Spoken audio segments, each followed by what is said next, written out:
நாங்கள் கூடுதலாக சீட்டு கேட்போம்னா பின்ன நாங்கள் குறைவாக சீட்டு கேட்போம்னா சொல்லுவோம். நீ கேள்வி கேட்குற, நான் கூடுதலாக கேட்பீங்கன்னா கூடுதலாக கேட்போம். இதனால் கூட்டணி முறிஞ்சிருமா? திருமாவளவன் கூடுதலாக கேட்க போகிறாரு, புகைச்சல் உருவாயிருச்சு, கூட்டணி முறிஞ்சு போயிடும். கொள்கை தெளிவுள்ளவர்கள் எவ்வளவு முரண்பாடுகளை விமர்சித்து கொண்டாலும் உறவு ஒருபோதும் முறியாது. கொள்கை புரிதல் இல்லாதவர்கள் சண்டை போட்டுட்டா தான் உடையும். அது ஈகோ பிரச்சனையா மாறிடும். அந்த முதிர்ச்சி உள்ளவர்கள் ஒன்று சேர்ந்திருக்கிற அணிதான் திமுக தலைமையிலான மதசார்பற்ற முற்போக்கு கூட்டணி. அங்க போனா வாரலாமா, இங்க போனா அல்லலாமா என்று கருதக்கூடியவர்கள் இந்த கூட்டணியில் இல்லை. அங்க சண்டை போட்டுக்கும், அது வேற விஷயம். போலீஸ் எங்களுக்கு பர்மிஷன் கொடுக்கல, சண்டை போடுவோம். எங்க கொடிக்கம்பத்தை உடைக்கிறான், சண்டை போடுவோம். உங்களோட நாங்கள் கூட்டணியில் இருக்கிறோம், நீங்க ஆளுங்கட்சி, நாங்கள் தோழமை கட்சி, எங்களுக்கு இந்த மாதிரி நெருக்கடி இருக்கு அப்படின்னு நாங்கள் வெளிப்படையாக பேசுவோம்.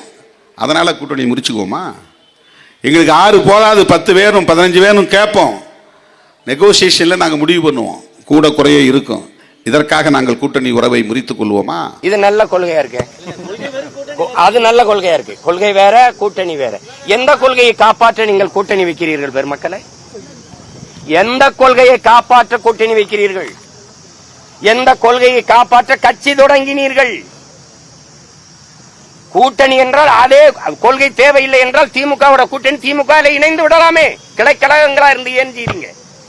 அதிமுக பிஜேபியோட கூட்டணினா அதுல இணைந்து விடலாமே. தனித்த கட்சி எதுக்கு? அவன் ஹோல்சேல் டீலர், நீங்க சப் டீலரா? எப்படி? அவன் மொத்த வியாபாரி, நான் வாங்கி கூறு கட்டி விற்பேன். இதா இங்க அரசியல் விடுதலைக்கு நிக்கிற பிள்ளைகள் நாங்கள். அரசியல் வியாபாரம் செய்ய வரல. 2க்கு ரொம்ப தூரம் இருக்கு, புரியுதுன்னு நினைக்கிறேன். இது வியாபாரம், அரசியல் வியாபாரம். தேர்தல் நேரத்தில் கொள்கையாது கேள்வியாது. அப்படின்னா ஒரு கல்லூரியில, ஒரு பல்கலைக்கழகத்தில் 5 பேராசிரியர் வேலைனா எஸ்சிஏ எஸ்சிஏ எஸ்சிஏ எஸ்சிஏன்னு 4 போயிருது. எஸ்சி இருந்தது இருக்கு. கடைசியா ஒரு இடம் இருக்கு, அது ஆதி தமிழன் பறை இருக்கா, தேவேந்தர் இருக்கா? இத பற்றி யாரு பேசுவா? ஏன் பேச முடியாது?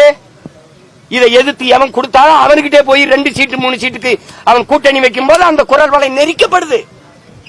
ஏன் என்ன மாதிரி பேச முடியல? பஞ்சமணில மீட்புக்கு ஏன் பேச முடியல? 12 லட்சம் ஏக்கர் அது இருந்தா அந்த ஆண்டான் அடிமை முறை, இந்த கூலி முறை எங்களுக்கு வருமா? இவ்வளவு கையிட்டு நிக்க வேண்டிய தேவை வருமா? சொல்லுங்க நீங்க.